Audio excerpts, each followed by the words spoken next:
Hello, is it colonel 443558? Yes brigadier Raj ji से बात कराइए please. Yes speaking.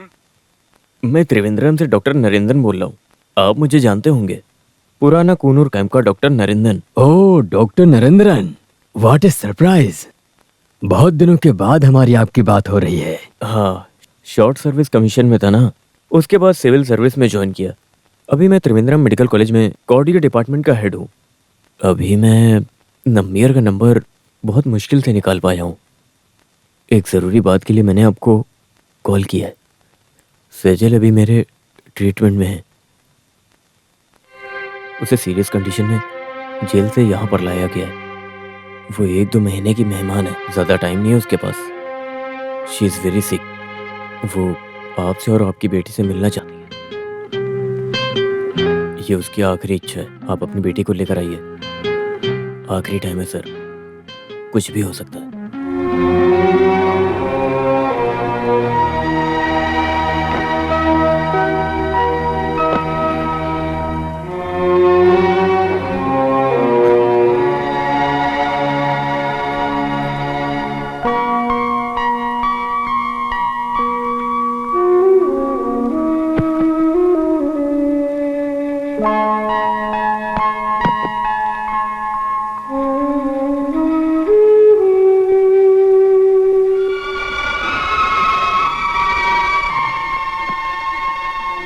Good morning madam. Good morning Shweta.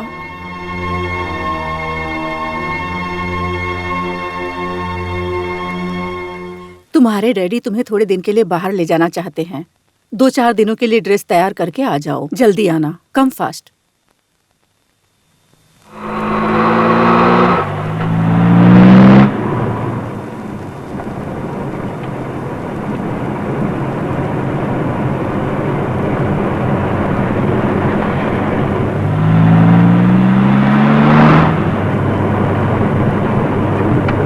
Driver, गाड़ी side में रोको। जी सर।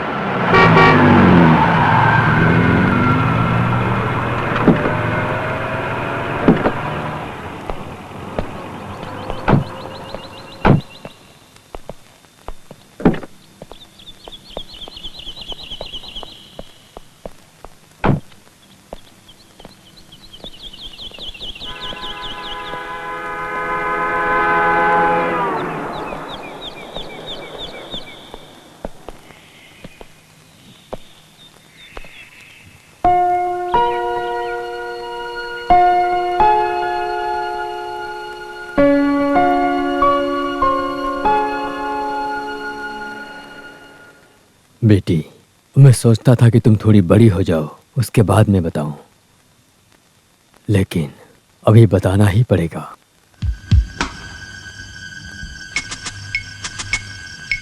जब तुम अपनी माँ के बारे में बात करती थी तो मैं हर बार मनगढ़ंत कहानियां सुनाता था। कभी भी अपनी बेटी से जो बात नहीं छुपानी चाहिए वही बात छुपाया करता था कि तुम्हारी माँ मर चुकी है। हमेशा मैं तुम्हें तुम्हारी माँ के बारे में बताना चाहता था। डैडी, माँ। Yes, she is alive.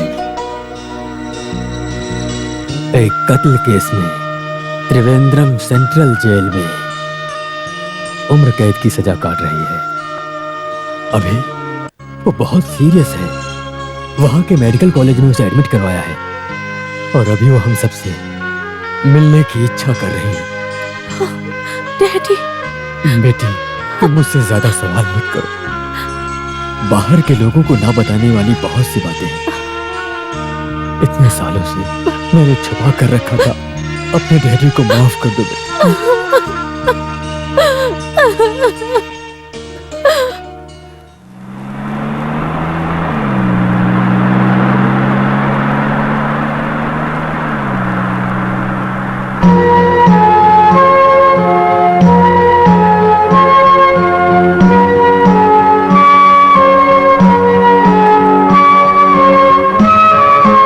भूल जाइएगा।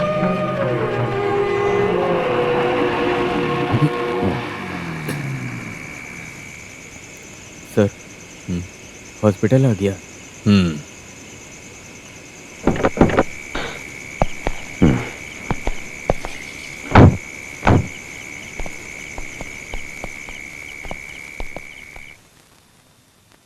मौत उसके दरवाजे पे खड़ी है, उसे कभी भी कुछ भी हो सकता है। सबसे पहले वो मिस्टर नंबियार को कुछ बताना चाहती थी, लेकिन आखिर में सेजल ने आपसे और बेटी से मिलने के लिए मुझसे कहा। मैं सब कुछ जानता हूँ इसलिए बता रहा हूँ। आप उससे कुछ जानने के लिए सवाल करना चाहते हैं या बताना चाहते हैं तो बता सकते हैं। वो मिलना चाहती है। सेजल आपसे अपनी बातें बताना चाहती है। शायद आपके मन को और मरने के बाद उसकी आत्मा को शांति मिलेगी।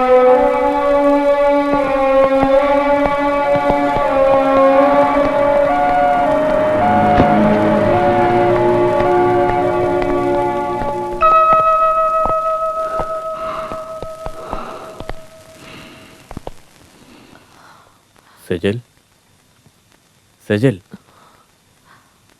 सेजल।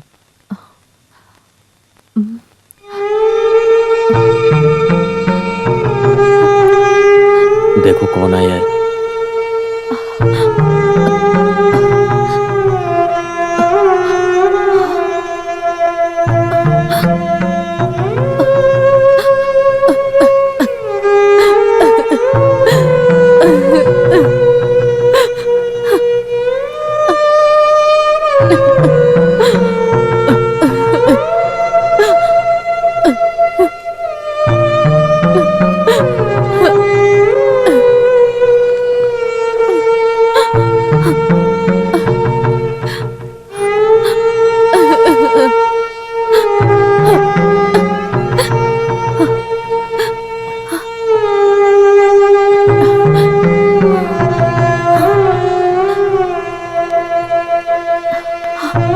बेटी,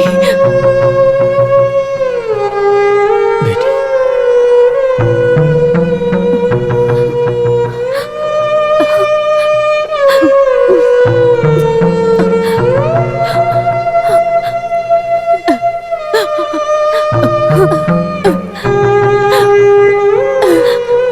बेटी तो मुझे माफ कर देना।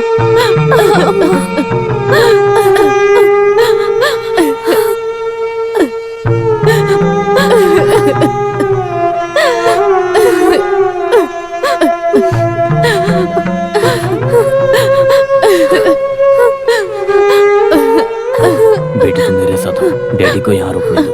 मैं आपकी बेटी को अपने साथ ले जाता हूँ। आप मेरे घर आइएगा। मैं वृंदावन कॉलोनी में रहता हूँ, नंबर 2 में। ओके बेटी, डॉक्टर अंकल के साथ जाओ, मैं बाद में आता हूँ। आओ बेटी, आओ।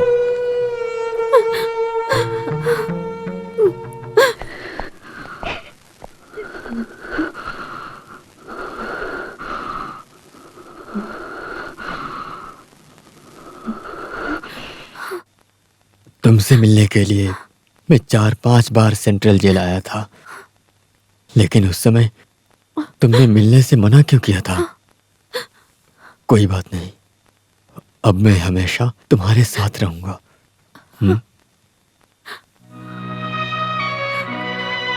आप जब मुझसे मिलते तो मुझसे सवाल पूछते, तो उस सवाल का जवाब मैं नहीं दे सकती थी, इसलिए मैंने मना किया।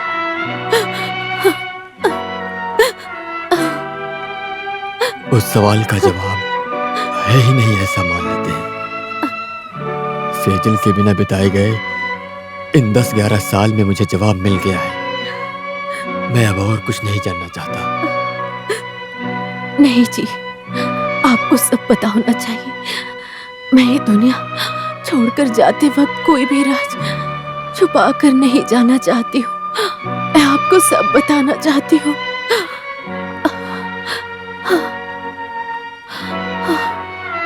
नहीं सेजल, नहीं, मैं कुछ भी नहीं जानना चाहता हूँ। मुझे मेरी सेजल वापस चाहिए। सुनिए जी, आप लोग से 8 साल अलग होने के बाद भी ये रहस्य मैंने जो छुपा कर रखा वो बताना चाहती हूँ।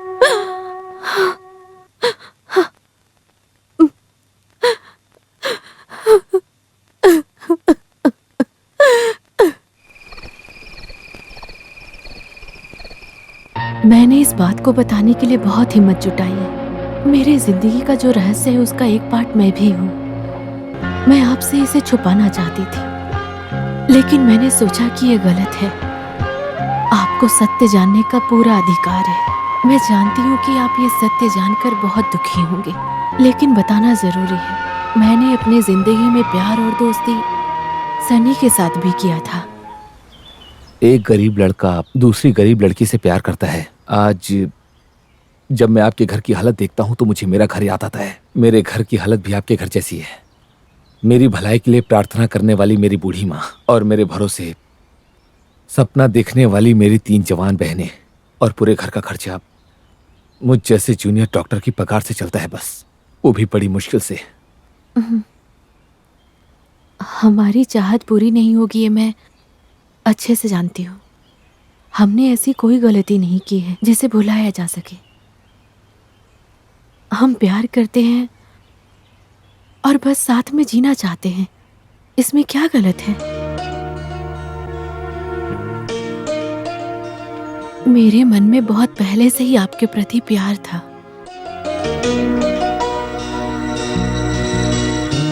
आपके प्यार से ज्यादा मेरे परिवार की जिम्मेदारी मेरे लिए बहुत बड़ी है, इसीलिए हमें हमारे प्यार को भूलना पड़ेगा। इसके अलावा हमारे पास और कोई चारा नहीं है। उसके बाद हम कभी भी अकेले नहीं मिले, लेकिन हम कहीं हॉस्पिटल में या रास्ते पे कहीं नजर पड़ जाते थे तो थोड़ा सा मुस्कुरा देते थे। एक दिन सड़क पर मुझे रोककर बात करने की कोशिश की, लेकिन मैंने बात नहीं की और मैं आगे बढ़ गई। मैंने उनकी एक भी बात नहीं सुनी। एक दिन जब आप हॉस्पिटल में थे तो सनी ने मुझसे आपसे शादी करने की जबरदस्ती की। मैं आपसे शादी नहीं करना चाहती थी क्योंकि मैं सनी से प्यार करती थी। मिस्टर राजशेखर जी सिर्फ मेरे दोस्त नहीं बल्कि मेरे भाई जैसे हैं, लेकिन उनसे जरा सावधान रहना। अगर वो कोई भी सवाल करें तो जवाब मत देना, कोई बहाना करके वहां से निकल जाना, नहीं तो वो वापस तंग करेंगे। यही उनका स्वभाव है। पर कोई बात नहीं, मैं संभाल लूंगा। वो जब भी मिलते मुझे आपसे शादी करने के लिए कहते और मैं ये नहीं करना चाहती थी। मुझे समझ में नहीं आ रहा था कि मैं क्या करूं। अभी मुझे मेरी एक्स गर्लफ्रेंड का लवर बनकर नहीं बल्कि एक भाई या पिता की जिम्मेदारी से सेजल को अच्छी जिंदगी देनी है। सिर्फ मैं यही चाहता हूं कि इस शादी के लिए तुम्हारी मंजूरी मिल जाए, क्योंकि राज भाई का पास्ट बिल्कुल भी अच्छा नहीं था। लेकिन अब वो बिल्कुल ऐसे नहीं है। राज भाई दिल से तुम्हें प्यार करते हैं। मैं जानता हूं कि उन्होंने पास्ट में कई सारी गलतियां की हैं, पर उन्होंने जब से तुम्हें देखा उन्होंने सिर्फ और सिर्फ तुम्ही से प्यार किया। इसका गवाह मैं हूं। सेजल, अगर तुम इस शादी के लिए मान जाओगी तो सिर्फ तुम्हारा ही नहीं बल्कि तुम्हारे पूरे परिवार का भला हो जाएगा। मेरी बात मानो, शादी के लिए हाँ कर दो। तुम और वो खुशी से जिंदगी जियोगे। तुम्हारी सारी तकलीफें भी दूर हो जाएंगी। शादी के लिए तुम मान गई हो, ये बात मैं राज भाई से कह दूंगा। उस वक्त सन्नी के जिद से मैंने शादी के लिए हाँ किया, लेकिन उस वक्त से मेरे मन में सिर्फ आप ही रहे हैं।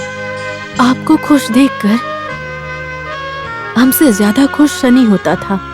वो आपको हमेशा खुश देखना चाहता था। और एक दिन सनी, राज भाई बहुत ज्यादा खुश हैं। तुम्हें भी खुशी है ये मैं जानता हूं, और सच कहूं तो मैं भी खुश हूं। सनी, ये एहसान मैं कभी नहीं भूल पाऊंगी। सन्नी, तुम जल्दी से शादी कर लो, मैं सच में बहुत ज्यादा खुश हो जाऊंगी।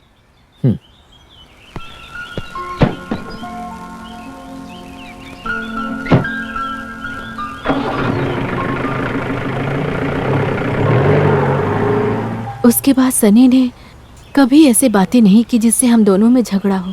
मैंने सनी को कुछ नहीं बताया था, लेकिन आपने सनी को सारी बातें बता दी। हमसे ज्यादा दुख सनी को हो रहा था। हमारा परिवार न टूट जाए। सनी मुझे समझा रहा था कि जिंदगी में उतार चढ़ाव आते रहते हैं। सच में ये एक पागलपन है। उनके साथ पास्ट में जो भी हुआ उसकी वजह से वो तुम पर शक नहीं कर सकते। कोई बात नहीं, मैं उनसे बात करूंगा, वो जरूर बदल जाएंगे। मैंने ऐसी कोई गलती नहीं की है, लेकिन वो मुझ पर शक करते हैं। सहना पड़ेगा और झेलना भी। राज जी की वजह से सिर्फ तुम्हारा नहीं बल्कि तुम्हारे पूरे परिवार का भला हो रहा है। ये कभी मत भूलना। तुम्हें सहना तो पड़ेगा ही, पर मैं राज भाई को इस बारे में समझाऊंगा। देखना सब जल्दी ठीक हो जाएगा। चलता हूं। सब ठीक हो जाएगा, सब सहना पड़ेगा, यही सोचकर हम आगे बढ़ रहे थे। लेकिन जब हमारा रिश्ता टूट रहा था तो मैं पूरी तरह से टूट चुकी थी। जब आपकी माँ बीमार पड़ी तो आप गांव गए थे और मैं अकेली हो गई थी।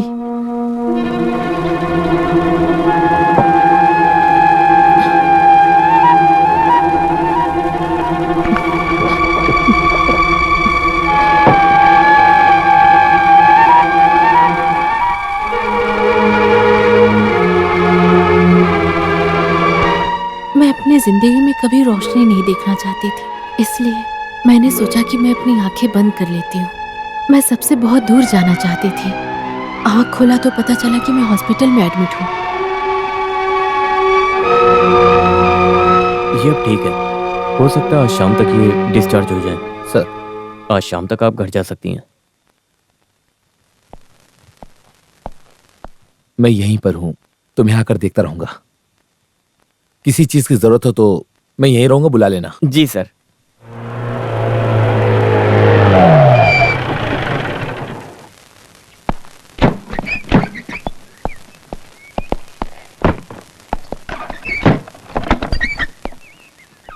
सेजल, तुम जाके नहा के फ्रेश हो जाओ और अच्छे से खाना भी खा लेना ताकि तुम्हें ताकत मिले। पांडे, तुम यहीं पर रहना, मैं काम खत्म करके रात को आता हूं, ठीक है? जी सर।